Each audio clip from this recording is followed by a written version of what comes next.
My fellow Americans, today I announce my bid for the presidency of the United States of America.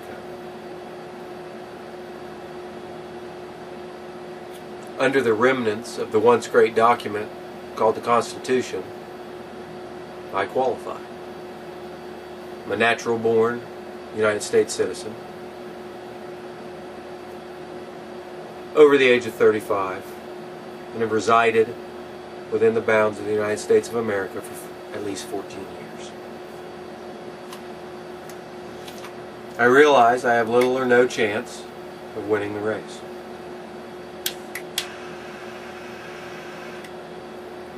However, given the choice that I have between Barack Hussein Obama and John McCain, I feel I have no choice, because in good conscience I can vote for neither of them.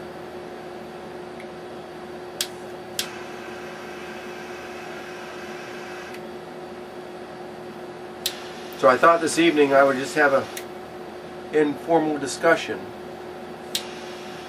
albeit one way, on my stance on the issues and the platform that I run on.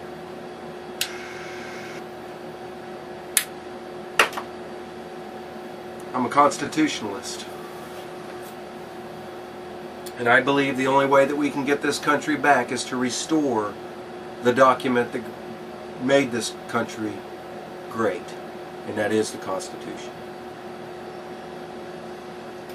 The platform I run on is restoration. As president, the first thing I would do is abolish the IRS. I have a 12-year plan with a national sales tax to get us to a 5% tax rate on a national level. 5%, when you reduce the size of government, is more than enough revenue to maintain the military in a manageable size of government. The first 7 years will be a 10%, the first 5 years would be a 10% across the board sales tax on all goods and services except essential foodstuffs. Sorry folks, Twinkies will still be taxed.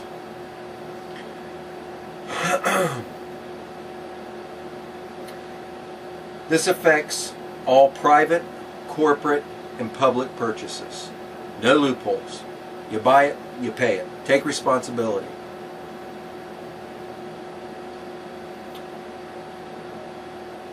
The next 7 years, the 10% is reduced to 7%.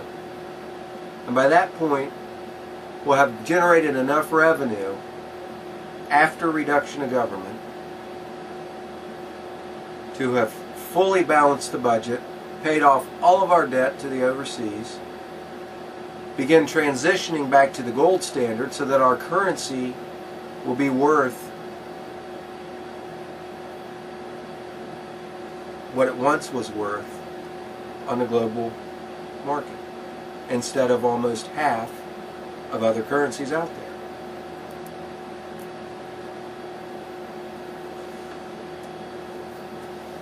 There was another man not too long ago that ran with these ideas. Unfortunately, they were scoffed at. I don't see anybody laughing now.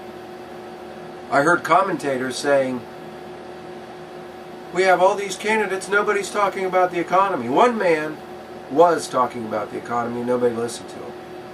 They scoffed at him, they blackballed him from the media. Second thing I would do is abolish the Department of Education. Turn the education of our children back over to where it belongs, to the states. Let the states decide whether they want to manage the education or turn it over to the individual communities. The third thing is the military. I would bring them home. That means creating an exit plan to get out of Iraq and Afghanistan without leaving the peoples of those two countries as victims.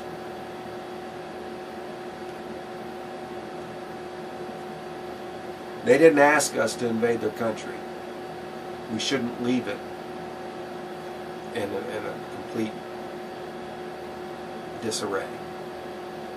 However, we also shouldn't be spending trillions of tax dollars, the American people's money,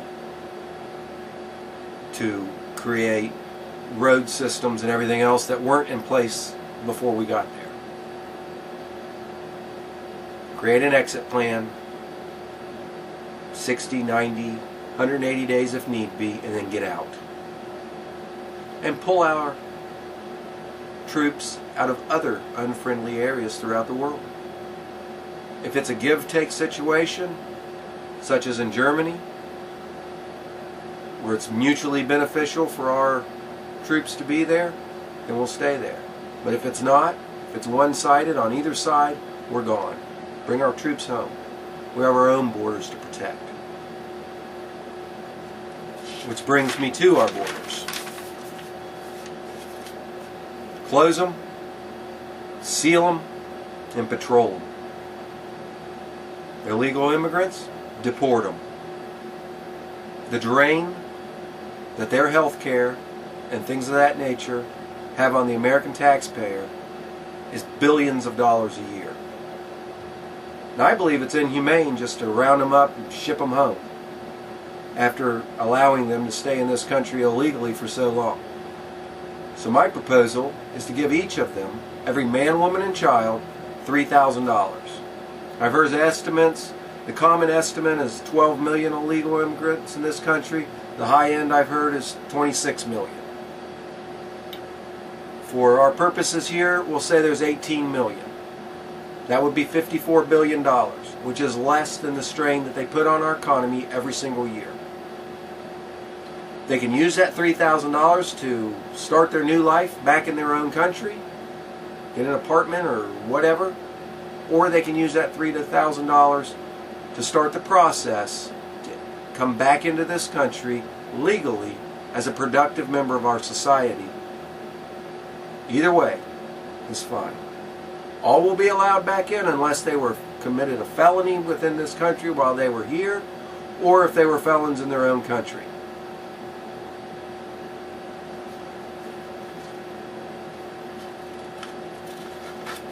Freedom of speech. No more free speech zones. Full access for the press.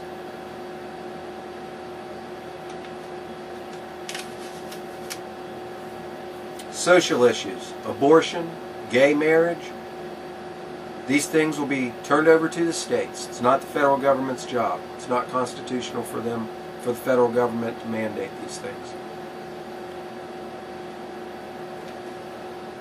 If state A allows